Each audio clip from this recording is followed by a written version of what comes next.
अब आपको बताते हैं कि आईएमएफ के नए आंकड़े क्या कहते हैं। देखिए, आईएमएफ के नए आंकड़े इस चार्ट में 2026 में ग्लोबल रियल जीडीपी ग्रोथ में योगदान देने वाले टॉप 10 देशों को दिखाया गया है। और इस चार्ट में देखिए चीन को सबसे पहले नंबर पर यहां पर दिखाया गया है, जिसकी 26.6% जीडीपी ग्रोथ यहां पर आंकी गई है। फिर इंडिया है 17% जीडीपी। फिर है यूनाइटेड स्टेट्स जो कि 9% जीडीपी, पूरे ग्लोबल जीडीपी की यहां पर बात कर रहे हैं, उसको यहां पर दर्शाता है। और इसी को ट्वीट यहां पर बकायदा एलन मस्क ने किया और लिखा, the balance of power is changing. देखिए, अब तक ये पार कही जाती थी यूनाइटेड स्टेट्स के पास कहीं ना कहीं थी, लेकिन अब उस चार्ट में धीरे धीरे इंडिया, भारत आगे बढ़ता हुआ दिख रहा है और भारत को दूसरे और अमेरिका को तीसरे स्थान पर यहां रखा गया है। आईएमएफ के मुताबिक चीन और भारत मिलकर इस साल देखिए वैश्विक आर्थिक वृद्धि में 43.6% का योगदान देंगे, जिसमें अकेले भारत का हिस्सा 17% रहेगा, जबकि चीन का योगदान 26.6% रहेगा। इसके मुकाबले अमेरिका का योगदान सिर्फ 9.9% रहने का अनुमान है, जिस पर इलॉन मस्क ने टिप्पणी की कि दुनिया की शक्ति का संतुलन बदल रहा है।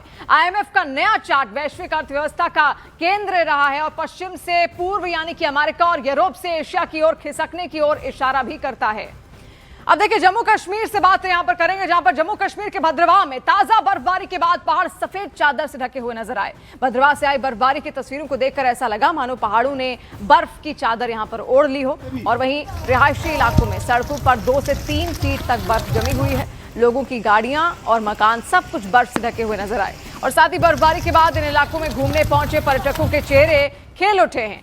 आप जहां नजर घुमाएंगे सब तरफ आपको सारे घर, वनस्पति, मकान, सब कुछ बर्फ की सफेद चादर में ढके हुए यहां पर दिखेंगे। और यही खूबसूरती है जम्मू कश्मीर की, जिसको देखने के लिए लोग दूर दूर से पहुंचते हैं। और ये भद्रवाह का इलाका है, हालांकि कई जगहों पर अलर्ट भी जारी किया गया है, क्योंकि कई जगहों पर कई फीट बर्फ अगर जमती है तो वो सारी चीजों को वहां पर जमा सकती है, यानी कि गाड़ियों का आना जाना बाधित हो सकता है, पानी का जो आवागमन है वो यहां पर बाधित हो सकता है, और वो कई सारी चुनौतियां यहां पर पैदा करता भी है, खासतौर पर